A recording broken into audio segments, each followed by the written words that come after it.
Guys, today we're going to be talking about our second portion of ecology, and that is called community ecology. So last time we talked about the characteristics of life and how life is organized within the scope of ecology, and today we're going to talk about how we actually look at that life and how it interacts with each other and its environment. So remember, we like to color code our notes. So for community ecology, I'm going to use orange for my title just because I feel like it. So you can use whatever color you want.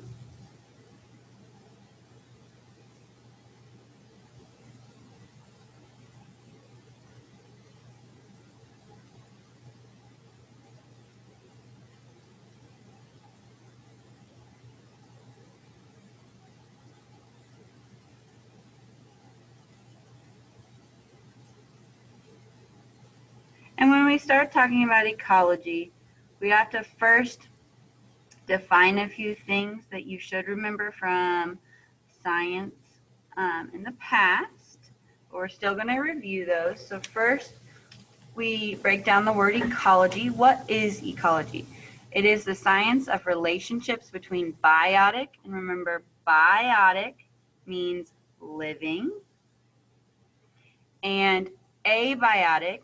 When you put a in front of a word, it means not that word. So abiotic means not living. And it is important to remember that abiotic was never living. Abiotic are things that we would not classify with those 7 things in dog race. These are things that are outside of that. So that is what ecology is. Eco is the study of living and non-living things, and ology means study of. So then we look down here in our first little section, and it says, what is the difference between a habitat and a niche? So these are really easy to confuse because they're very similar but slightly different. So a niche is an organism's job.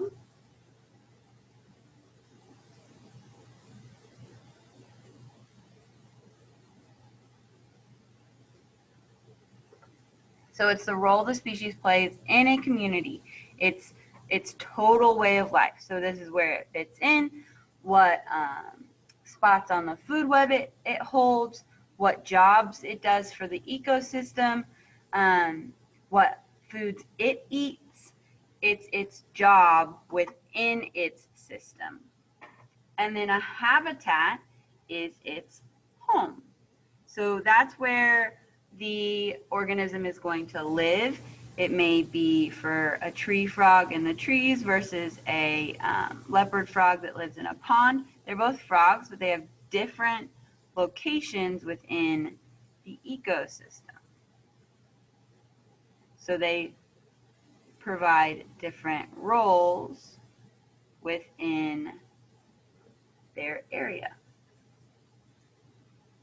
And within every ecosystem and population, there are limiting factors. A limiting factor can be biotic or abiotic that restricts the number of individuals within a specific area. So some of those limiting factors that we can think of right off the bat are water. All living things need water. So because I'm extra, like we've discussed before, I'm going to draw a little water cup.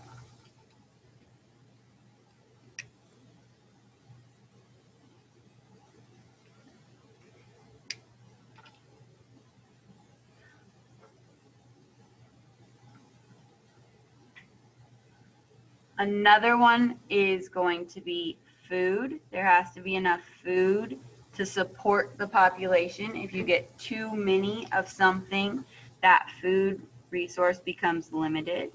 So I'm going to draw a little cheeseburger.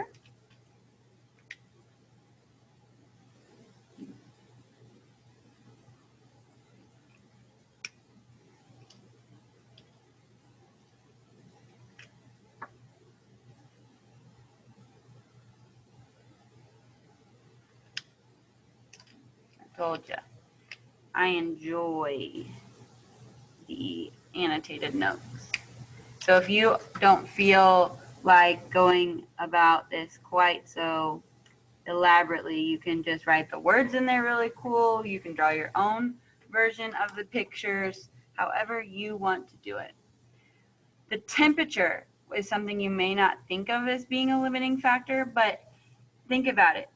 Reptiles have to live in warm climates because they are ectotherms, so they regulate their temperature based on what it is outside. So they couldn't live in a really cold area because their systems wouldn't be able to function without the air temperature being higher. And same for like a polar bear. That's why they are struggling right now, because their environment is getting warmer, but they are adapted to the cold. They have thick layers of fat, really thick porous fur to help insulate them, and they don't shed like animals here that go through hot and cold spells. They are used to being cold all the time. So temperature is definitely a abiotic limiting factor. This one I don't have a fun picture for, but the amount of space. You have to have enough room for all of the organisms to do their jobs and live. Different organisms have different territory ranges. And then one of the main things that is a priority for living things is to reproduce, to pass on your genetics. It's hardwired.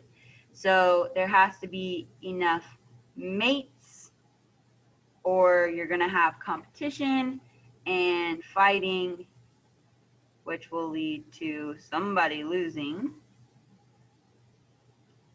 So I'm doing a little emoji there with the hearts. You got to find a mate.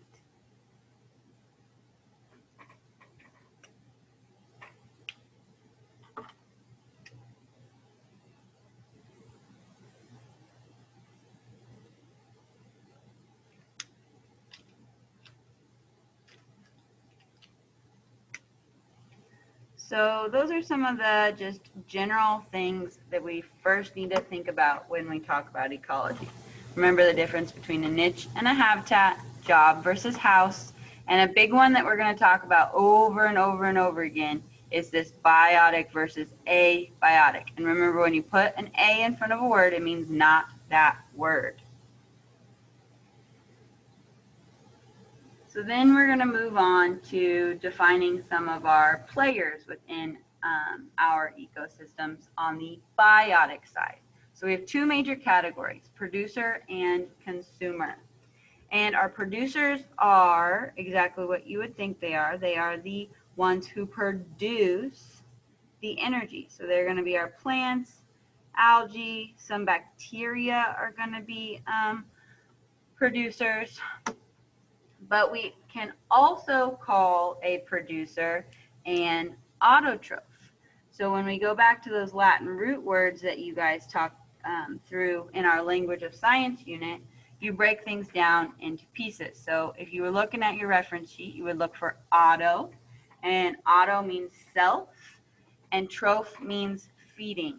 So autotrophs, or producers, are self-feeding. As wonderful as it is that we can use what they make, that does not mean they're doing it for us.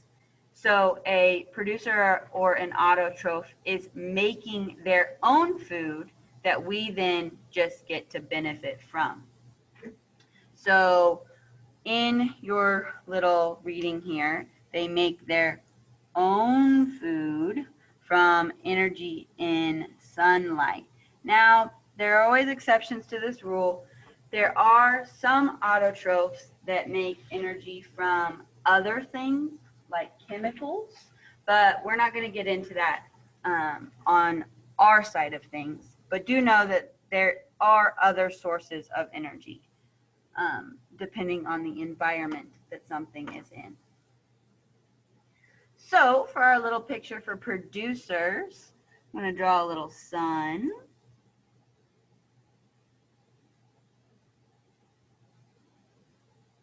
And when the sun is shining, you are getting radiation off of it, and that is what a plant is going to collect. So draw our little plant friend here.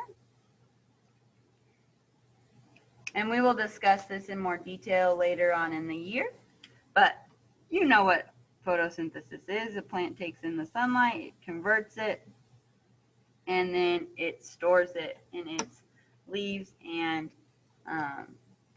petals to use as energy.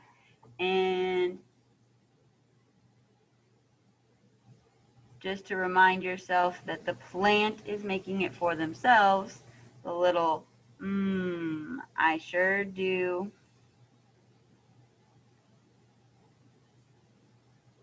Make good food because the plant is making the energy from the sun for itself.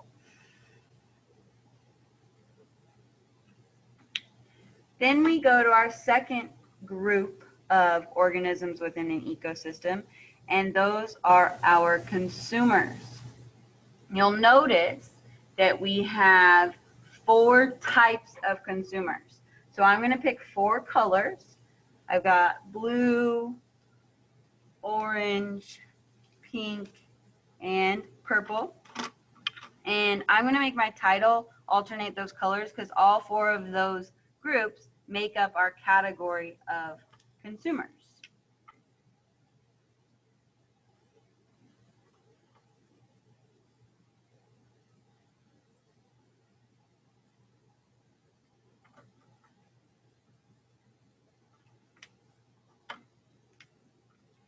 And when we talk about consumers, there is the fancy scientific way of saying that also, and that is called a heterotroph.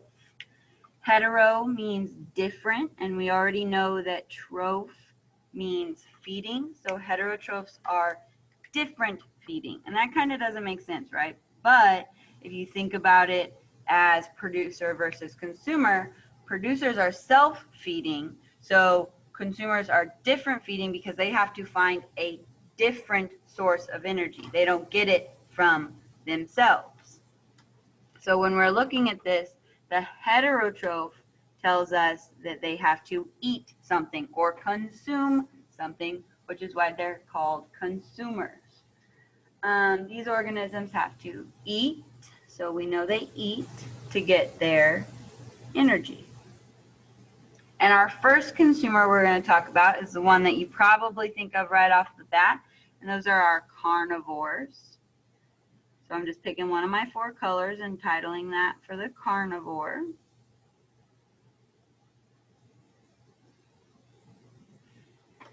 And carnivores eat meat.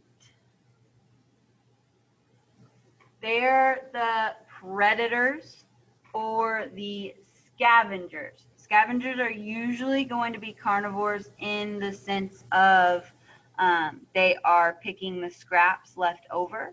So like vultures eat the scraps off of carcasses. Hyenas are scavengers, but they are carnivores. So within carnivores, there's even division between the ones who hunt for their food and the ones who eat leftovers from the predators. So then with my next color, I'm going to do herbivores, which is the one that you guys usually think of second. Herbivores are going to be your plant eaters.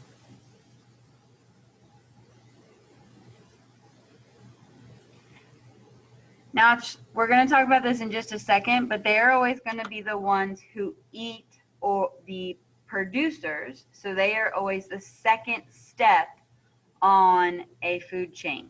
They're called the primary consumer. So they're the first consumer, but they are the second step in the food chain.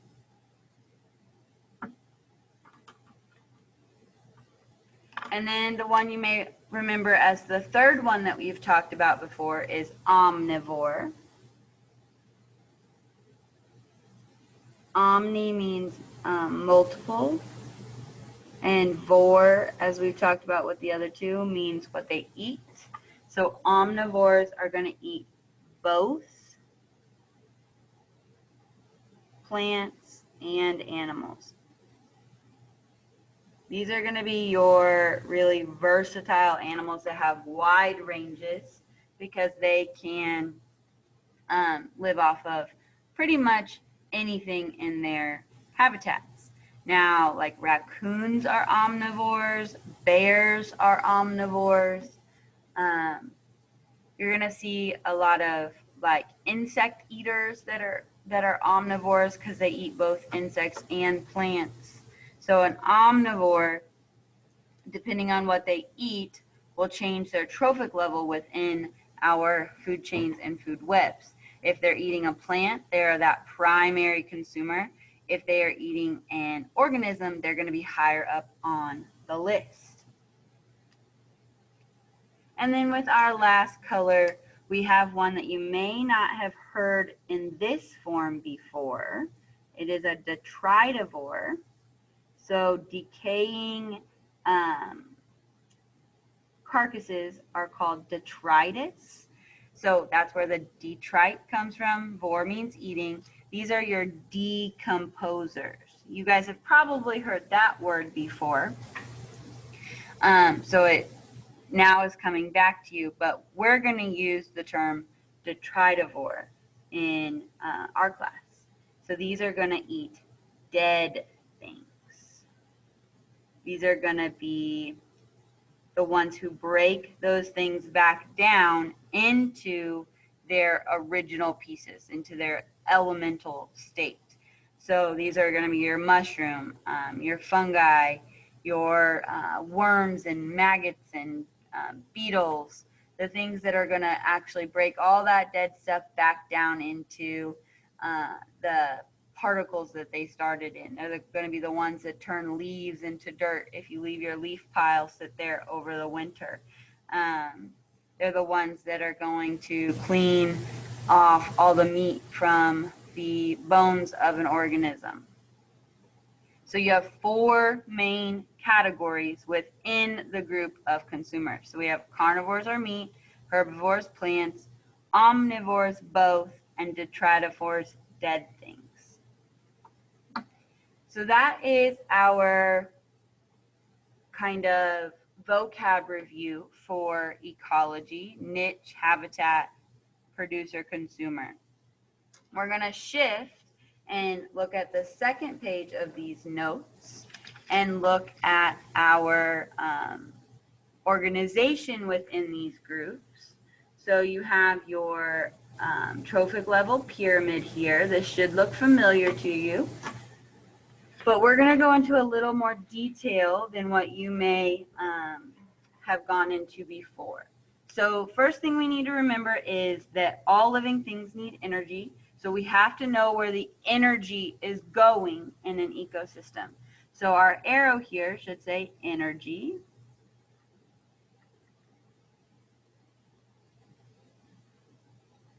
And we go by a 10% rule when we are talking about our pyramid. So for each step,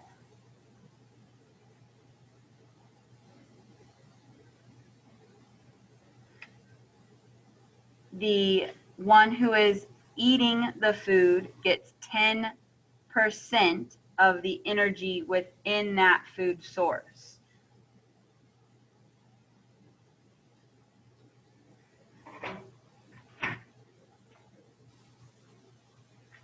Sorry, my lights are on a timer. So each step gets 10% of the energy that the food source has.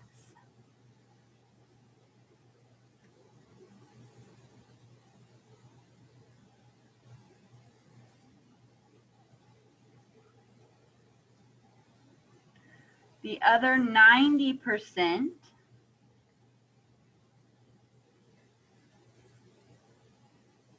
is lost. and most of it is lost as heat energy or thermal energy.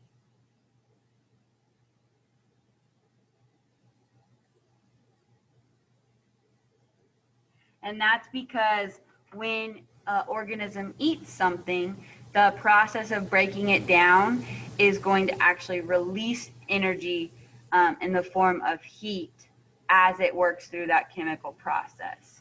So if we're looking at our energy here, and I'm just going to emphasize the word energy because it is important with a little around it. We have to look at each step. So each step of the food pyramid is going to only get 10% of the energy. So producers, of course, get 100% because they make it. Then primary consumers get 10% of the total original energy because they get 10% of 100. 90% is lost. Then we get into where it gets a little confusing. The secondary consumer gets 10% of what the primary consumer has. The primary consumer only has 10.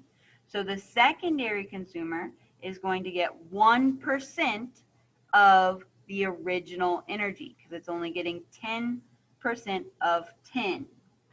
And then you just keep getting smaller. So tertiary consumers get 0.1% of the original energy, and quaternary consumers get 0.01% of the energy. So a primary consumer is getting more energy from its food than a quaternary consumer. So that's the energy side of our pyramid. Now we're going to talk about the placement of the organisms within our pyramid. So our producers, we're going to carry over those colors that we used on the last page. So our producers were green. This is why we color code, because we're trying to keep everything connected. And these are going to be our autotrophs.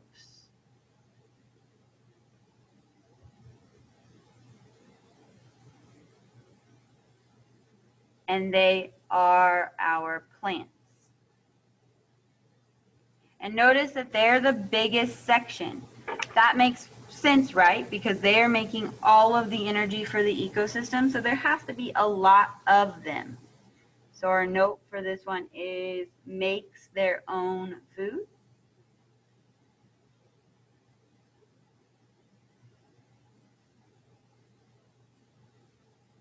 From the sun.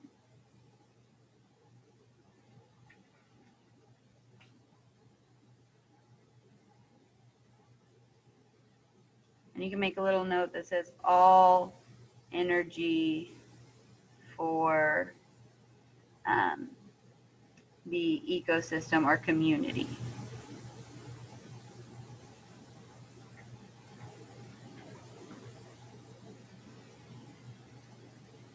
And then for our second step, we're going to need that herbivore color and our omnivore color. So for our second step, we have our primary consumers, which remember, those are the ones that eat the plants. So they are the first consumer step. And I had you get both the herbivore and the omnivore color because remember, herbivores always eat plants and omnivores sometimes eat plants. So they are going to be our ones that are eating our producers.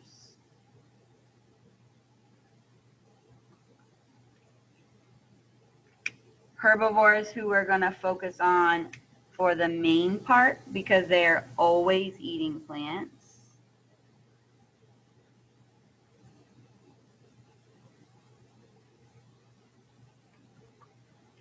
And omnivores are going to be our subcategory because it depends on what food source they are eating, if they are in this category.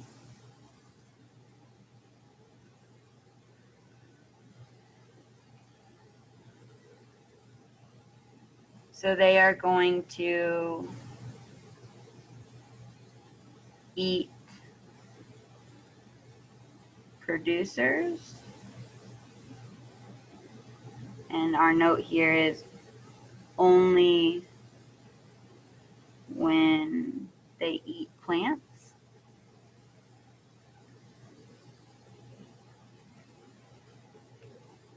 Our secondary consumer, you're going to need your omnivore color and your carnivore color.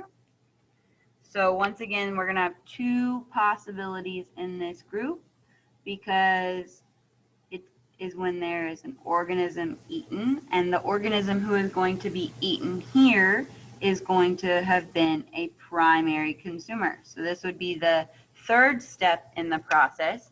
Plants make the energy, primaries eat the plants, secondaries eat the primaries.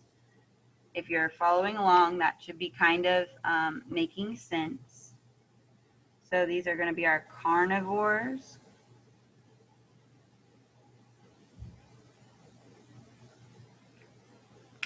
And our omnivores.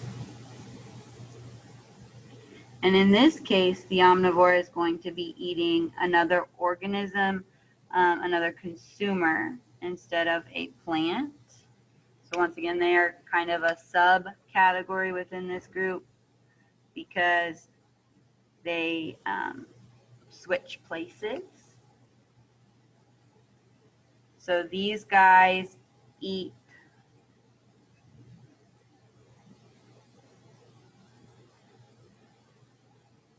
the primary consumer, and I'm going to just abbreviate that with PC because I don't have a whole lot of room. And my note here is when they eat a consumer for our omnivores.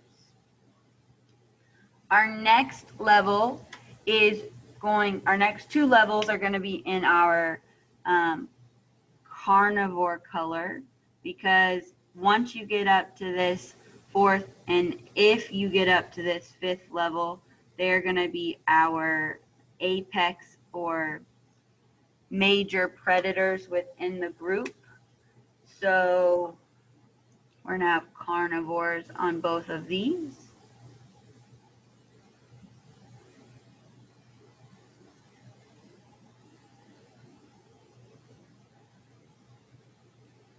And our notes are that the tertiary consumer is going to eat the secondary consumer. I'm abbreviating that once again with SC for secondary consumer. And our quaternary consumer is going to eat our tertiary consumer. And if you get to this level, they are most definitely going to be considered our apex predator.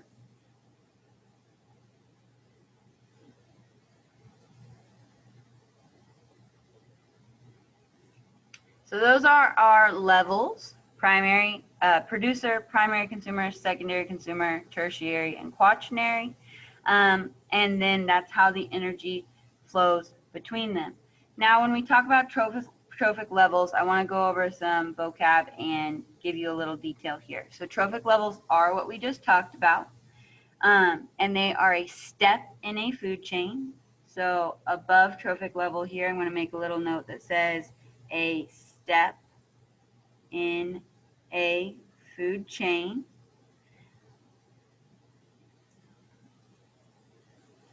And then down below here, we're going to talk about energy and the mass within each one, because you notice big to little, it makes sense.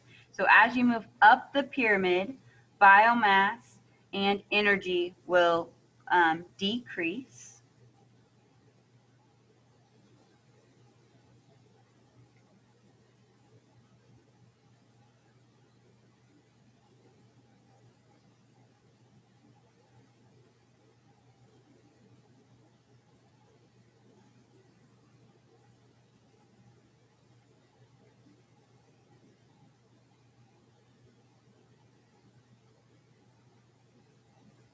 And I'm going to use a little down arrow for decrease. And we've already explained energy over here on this side, so I'm not going to re-explain it here, but we haven't talked about biomass yet. Bio means life, mass means the amount of. So we're talking about the amount of organic matter. When we're talking about organic matter, we mean matter that was, is or once was living.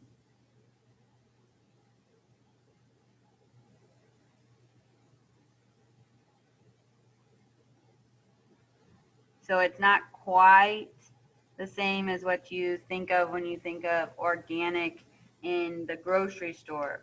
They're talking about that they grow it without all of the extra stuff that we put on things. Here we're talking about things that were part of that biotic group. So that's our trophic pyramid. So now let's put that trophic pyramid into practice. So you're going to see here at the bottom, we have a food chain practice and a food web practice. We're going to start with the food chain because it is our simple example. It's one set of interactions within a ecosystem. So that's exactly what we're going to write right here next to food chain.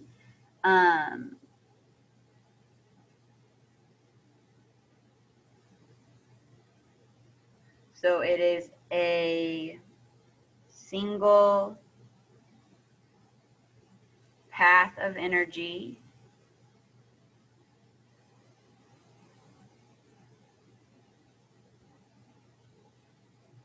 in a ecosystem. And when I flip this back around, that will be easier to read if you need to see it that way. So in our little food chain here, we have our grass, which is eaten by our grasshopper, which is eaten by this little rat thing called a shrew. Then the snake eats the shrew and the hawk eats the snake. So we have 1, 2, 3, 4, 5 levels in this food chain. So if you go back to your pyramid and you start at the bottom, what is our grass going to be considered? You should have hollered with enthusiasm, producer or autotroph. So that is its feeding type.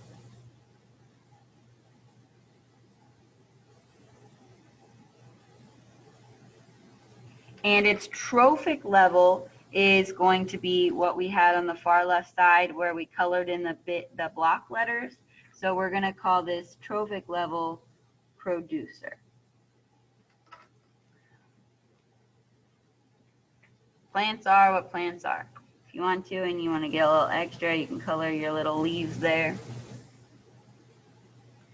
Then who eats a producer? Which feeding type? Those are going to be our herbivores.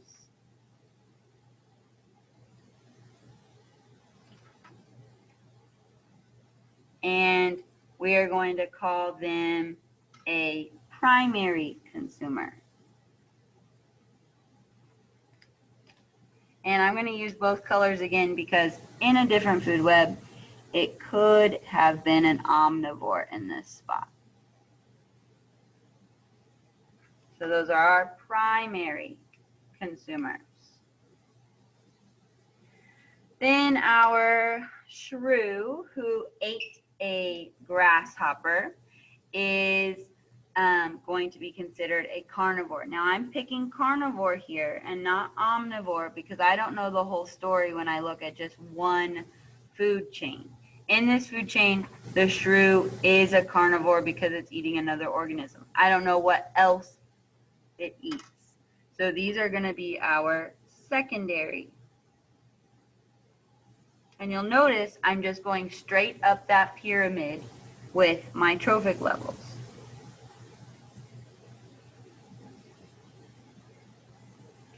And our last, or our next category is the snake eating the shrew. So once again, this is eating meat. So it is a carnivore. And we are at the 4th level, which is our tertiary consumer. And in this food chain, we have our apex predator, who eats a predator, which is our hawk, and they are a carnivore again. And they are our last step in the food pyramid, which is our quaternary consumer. So this is each step on the pyramid when we're talking trophic levels, and feeding type is the name of what they eat. So auto is self, herb is plant, carn is meat, and if we had used omnivore for some reason, it would have been both. So that's our food chain, the simple version. Now, within an ecosystem, there are going to be multiple food chains, and that's what we call a food web, because all those chains interlock and work together in different ways. So we now are going to look at the whole picture of our little chain, and this is our food web, and this is where we can start adding in that omnivore level. We always are going to start at our plants because we know that plants are producers. You may not know what the other things are, but you know a plant is a producer. So for our plants, we're going to put P for producer, which is their feeding type, and P for producer, which is their trophic level. So both plants are going to get a P/P. And we're going to now look at the energy within that. So we know our plants are always going to have 100% of the energy because they make it.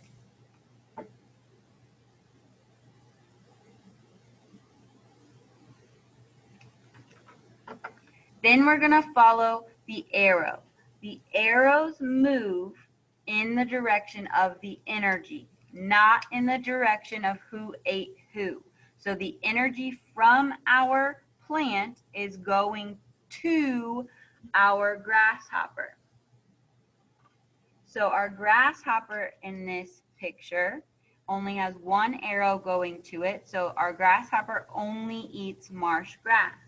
So it's going to be considered a primary consumer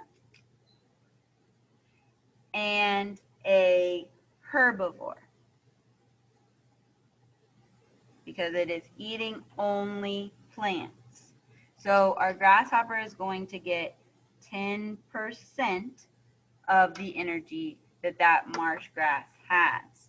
Our cricket has one arrow coming to it from the cattails.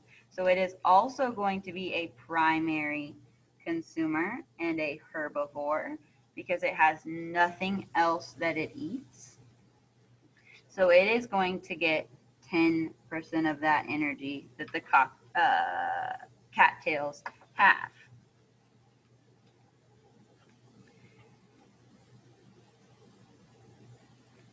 So then we follow our arrows from there. So our grasshopper's energy is going to go to the shrew, and the cricket's energy is going to go to the shrew. So the shrew is eating only bugs, so it is going to be a carnivore, and it is going to be a secondary consumer. So I'm going to put a little secondary consumer and a C for carnivore. And because it is a secondary consumer, it is going to get 1% of the total energy, which is 10% of 10. We're going to do the same thing for our frog. So the arrows that go to the frog is from the cricket.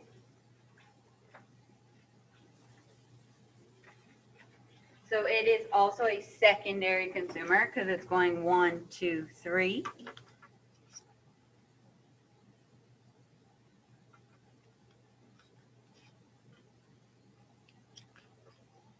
And it's going to get 1% of that total energy available. So then we follow the arrows from the shrew, and the energy from the shrew is going to go to the hawk and to the snake. This is where we get a little complicated, and you have to count that step. So we have 1, 2, 3 secondary, right? So if we go to the hawk, that's going to be 4. So we know the hawk is a tertiary consumer because it is a 4. Now we're not done with the hawk, okay?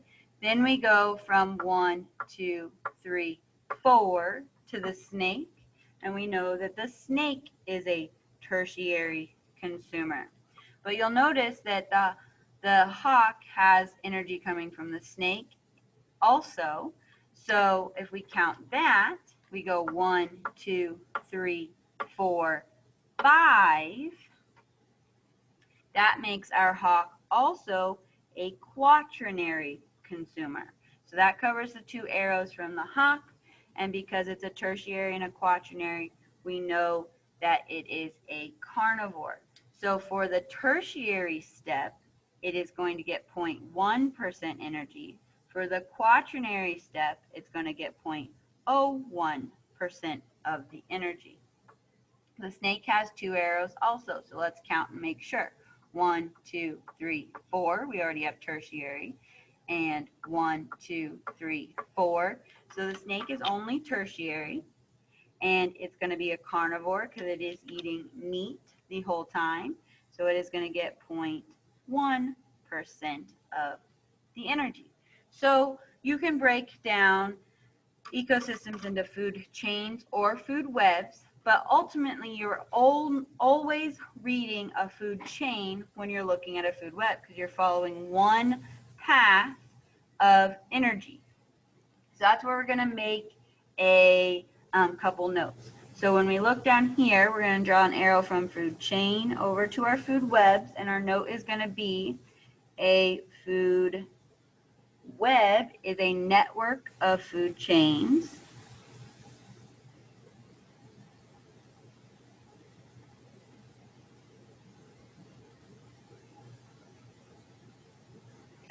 and our food web note is going to be that a food web is all the possible feeding relationships